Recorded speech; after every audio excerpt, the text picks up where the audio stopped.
Hello and welcome to the show. So today we are going to try something a little bit different, and yes, I do realise the irony in having a racing guide made by someone called FailRace. Yeah, we didn't think about that when we named the channel. Okay, this is a serious racing guide. We're going to try and give some people some sort of general tips and help people with some racecraft that some people, from my experience of watching. Some people are just inexperienced and don't necessarily know some of this stuff. So this is very tricky to make because I know there are going to be lots of varying different skill levels of people who are going to be watching this video. So we're going to try and just give sort of general tips. This isn't going to become a track guide on various cars, various track combinations. While we are fast drivers, we aren't exactly top of the leaderboards for hot lapping around certain tracks. So we're not going to give you a thorough, in-depth guide at the tracks. Before you try this sort of stuff, before you want to get into serious racing, I very strongly recommend you go play through the single player career on here, go through till you get to sort of like driver level 50, 60 or maybe even more, so you get a good idea of all the tracks, all the different types of cars that you can drive, because you're going to need to know your braking points for a certain track. If you're running a race series, you definitely want to be doing, or you're running in a race series I should say, you definitely want to be doing plenty of practice with the cars that you're using, so you get an idea of where to brake for each track. Just sort of as a general thing, if you're planning on sort of doing just random online lobbies and that sort of thing, you want to drive most of the tracks. You want to have a fairly good knowledge of all of the tracks before you start going into racing, so that you know roughly where to brake. Sure, it's going to change depending on what car you're in, but you want to know roughly where to brake and what corners can be taken flat out and what corners can't be. However, that's just sort of the starting bit over and done with. So today's video, we are going to start with the very basics of racing. Don't worry, we'll get into the more exciting stuff of overtaking and defending later on. But we're going to start with the basics of getting everything sort of set up, ready to go racing. And the first thing that's really kind of important in this is camera angles. Now, I know everybody's going to have their own personal preferences when it comes down to this. If you've driven with one view in previous games, the chances are you're going to drive with the same view in this game. However, I don't know what you guys will be using. However, there are some recommendations that I would make. Now, I drive on Bonnet View. Bonnet View is a very good view for racing. I think most people will use one of two views. Bonnet View is... you lose a little bit of the realism from using cockpit view. However, I don't like running cockpit view because occasionally I drive with the steering wheel, and when you drive with the steering wheel in cockpit view, it looks really weird because you've got a steering wheel in front of you and then you've got a steering wheel. Yeah, it doesn't. It looks weird when you drive with a steering wheel in cockpit view. Now, the reason why Bonnet View is very good for racing is because you can see exactly where the front of your car is and sort of the sides of your car are. So when you're close with people, you can tell exactly where the end of your bonnet is and exactly where the sides of your car are. So you can have some very, very good close racing. The other important thing that it has is the wing mirror. If you look at the top of the screen, you will be able to see what's directly behind you. This is very useful for when you're defending. I am pretty sure in some races when I'm defending heavily, I look more in the rear view mirror than I do look going forward. Again, that's another reason why it's helpful to know the track, so that you can actually do that. But being able to just glance up and look at the wing mirror is very, very useful, because you don't want to have to be pressing the button to look behind you all the time. Now, the downsides of using Bonnet View is you don't have very good view to the left and the right of you. Okay, you have to actually move or press the button, depending on what controller layout you're using, to see to the side of you. Now, when you're in the middle of the corner, you're braking, you're changing gear, you can't do that. you just can't. Your fingers can't do everything all at once, which means it can be very tricky, sort of seeing where somebody is if they are alongside you. Which is why you occasionally see crashes where people move over just not realising there's a car there. Now, the other camera view that I'm sure a lot of people will do, that I would recommend as well, is cockpit view. You lose the ability to just see the end of your bonnet, although that's like a real car, or most real cars anyway.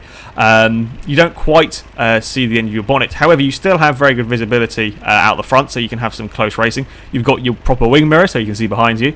Now, the one advantages of running in cockpit view is you do now get a little bit of vision to your left in this case, or it will be in right in different cars depending on what hand drive they are. You also do get a wing mirror, which is useful for seeing cars that are alongside you. Yeah, it takes a little bit of getting used to driving cockpit view, and if you run race cars, things like V8 supercars or some of the prototype cars, there is very, very restrictive view. If you're driving sort of normal sports cars, you'll be perfectly fine. There's very little difference between running cockpit view and bonnet view. However, you do still have a little bit of lack of visibility. In this case, to right you can't see at all. You actually can see even less to the right than you can from bonnet view, but you can see a little bit to the left. So it kind of evens itself out between them two. Now, the one view that I wouldn't recommend is third-person view. I'm sure some people will drive this. I'm sure there are some very competitive racers who run in third-person view. However, I would recommend against it, or at least if you do use it, I'd recommend you try the others, see if you can get used to them, because I think the other views are a little bit better. Now, you can see to the left and to the right of your car this time. You will know exactly when somebody is alongside you because, as you can see, there's plenty of space. However, the problems come with this is that there is no wing mirror. That's my main issue with this one. There is no way to look behind you. You have to manually sort of flick the stick or move the buttons depending on what you're using. And that becomes very difficult if you are trying to defend heavily, because you're coming up to a corner, you want to be sort of looking ahead of you and you want to be able to just glance. You can't really do that, and while you're braking and you're downshifting, you can't do all of that at one go, or at least if you try, you're probably going to have a big crash. So that's the main reason why I would recommend against using third person. Also, of course, again, you can't see the front of your car, and if you drive a car enough times, sure, you will get an idea of where the front of it is, but if you're just sort of doing some random lobby racing and trying out different cars and you haven't got lots of experience with that particular car, you're not necessarily going to know where the front of your car is, and then you're going to have a big crash again. So yeah, as far as camera angles go, I would recommend bonnet view. I cannot drive on the bumper view because it always makes me feel a bit motion sickness, because it's I don't know, it feels weird driving on the actual bumper view. I like actually be able to see a bit of my car. Anyway, that's the basics of camera angles there. That's what I would recommend. As I said, you can drive with any of them. I'm sure some people, very experienced drivers will race with stuff that I've said you shouldn't. But I would recommend you try bonnet view or try cockpit view if you don't normally drive them, because I think they are easier to race with. Now, some other important things. Unfortunately, one of them is not on my screen now because I'm doing a test drive, which is clever of me. One thing that you really need to have on your screen at all times is the distance indicator, or at least when you're racing online. Yes, I know, it is a little bit less realistic. Real race cars don't have a big distance indicator telling them where everybody is. However, in real cars, you can turn your head left to right to see when there is a car alongside you. On here, for the reasons I explained earlier, you can't do that necessarily. So the distance indicator is primarily used to tell you when a car is alongside you. At least that's how I use it, and I would recommend you do the same. So you can tell if a car is alongside you. You can't tell what side they're alongside you, but if you know the track, you're going to know probably where they're going. Also, if you've been watching them in your rear view mirror, you're going to know roughly where they are.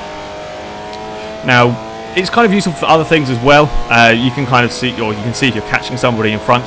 That kind of thing is useful, but it's really for the sort of the pulling alongside kind of thing that is useful for. The other thing that I would highly recommend that you use, I think I may have just screwed my engine up. No, it's good. Ignore that. Never happened. The other thing that I would highly recommend you use is the map you can see in the lower left-hand corner of my screen at the moment. Again, it is a little bit less realistic. However, it is there, so you might as well use it. It's very, very useful. Well, I say very useful. It's useful for seeing where there are stricken cars, where there are broken cars, where there are slow-moving cars. This track, the track that I'm using at the moment, okay, you can normally see around most of the corners, so you can get good visibility ahead of you.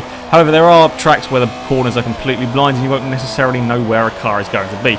So you want to use the map to kind of get an idea of where there might be a broken car. If there's a dot on the map that's not moving, you know, that probably means there's a broken car around that corner, so be a bit careful. It's not particularly good when all of the cars are together because the dots just merge and it's completely useless for that sort of thing. But it is useful for telling you where there is a stricken car, where there is a broken car. It's also useful if you have a spin or if you have an off and you want to try and rejoin the track, especially on blind corners. If you can't see round the corner, have a glance at the map, you're able to see if there are cars nearby. Also, if you are lapping or you are being lapped, you can use the map to see where there are either the leaders or the cars in front. You'll know where they are, so you won't be suddenly surprised when you go around a corner and find a slow-moving car. That's it for the basic stuff. I think I've pretty much covered everything here for the very basics.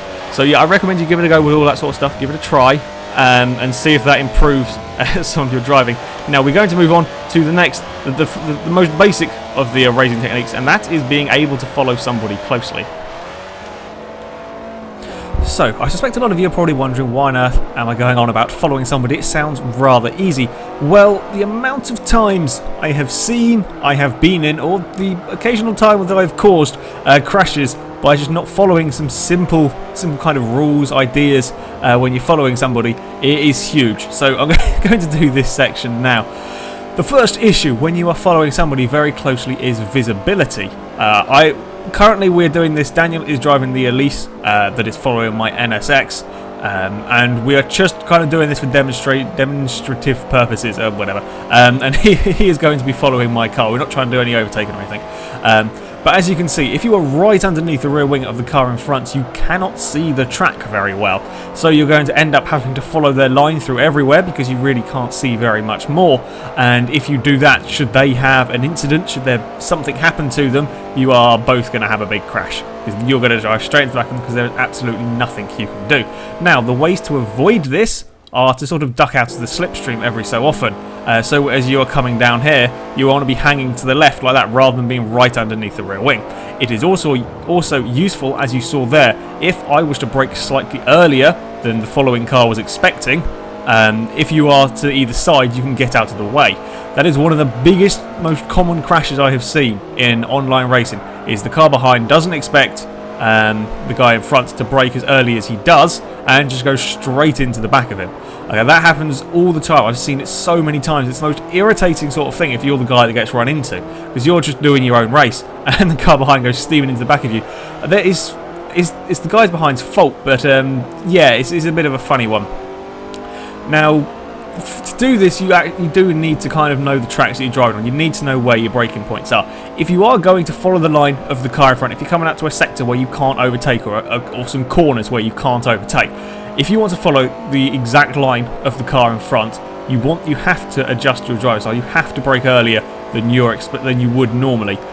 This is assuming that you are in the faster car. Alright, if you're in the slower car, then it's irrelevant. If you're both doing exactly the same thing, then it's kind of irrelevant as well.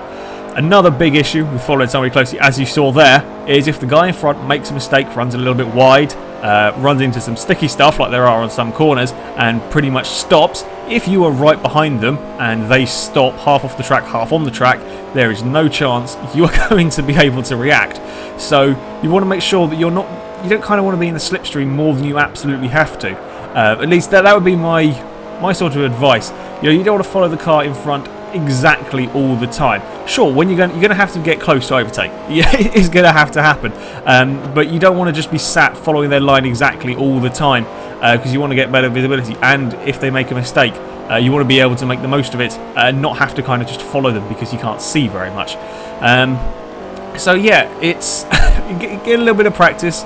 I really recommend you use lower class of cars for learning this sort of thing. Race cars, supercars are fantastic fun to drive. They're great fun to race once you've got the hang of things.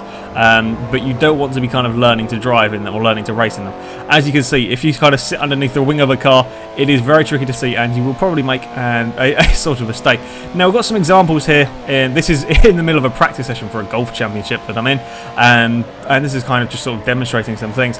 Again, coming into the first corner, I have two cars in front of me this time, and I could brake a lot later than that, but if you brake earlier, you're not going to run into the back of them. As it happens, I actually managed to make the most of it. And just because you're braking earlier, just because you're taking different lines, doesn't mean that you're not going to be able to overtake, doesn't mean that you're going to be going slow, because you never know what's going to happen. And again, as we come over the top of the hill, I know I can brake later than that, but I can't, otherwise I'm going to run into the back of the Golf in front.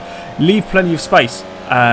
Most overtake, or I say most overtaking, a lot of the time you can sort of sit behind a car, and if you sort of know what you're doing and you just stay close to them, you can pressurize them into a mistake. On a lot of cases you can. Anyway, now we are talking about sort of a little bit longer races. If you're doing like a 3-lap sprint race, it is a little bit trickier. But if you're doing a 10-15 lap race, patience really is the key when it comes to this thing. Don't be in a hurry to make sort of do or die maneuvers unless you know unless you know everybody you're racing with and know exactly all their driving styles. It is very risky to kind of go with that attitude. If you are patient, you will find a way past. So if you have to brake a little bit earlier behind a car than you would like through a corner, well, so be it. The real trick with this is you have to basically drive to the car in front. Once you are this close to the guy in front, you've got to change your driving style. You cannot just carry on doing your own hot lapping thing. Once you're up behind them, you have got to adjust to where they are. So if they're where you want to be, if they're on your line through the corner or whatever, you're going to have to move. You're going to have to change your braking points, maybe take slightly different lines, and try to find a way past that way. If you follow them around the track really closely the entire time, you're going to have a crash. And I am now about to demonstrate it. Nobody's perfect. You are going to eventually make a mistake doing this. I've done it a few times, as you can see here. Everybody will have done it. And when you sort of look back at it, you know what you should have done. But yeah, it's the sort of thing that happens, but with a bit of practice it can be avoided on the most part. Sure, you know, people make mistakes, even professional racing drivers have crashes like this, but with a little bit of thought, with a little bit of experience, a little bit of practice, you will get the hang of it. And once you can learn to follow people or follow somebody closely for a few laps, then you can start looking into overtaking and into defending. Now we will come to them in the next couple of weeks, possibly. We'll see how well this one goes. So if you would like to see us do some more racing guides, then please do leave a like, leave a comment, and so on. And we will get into the more entertaining, the more exciting stuff of overtaking and defending and all of that sort of thing. So yeah, thank you very much for watching, and hopefully we'll be doing some more of these again. I'm not quite sure what day of the week they'll end up on, if people like it. But until next time, goodbye.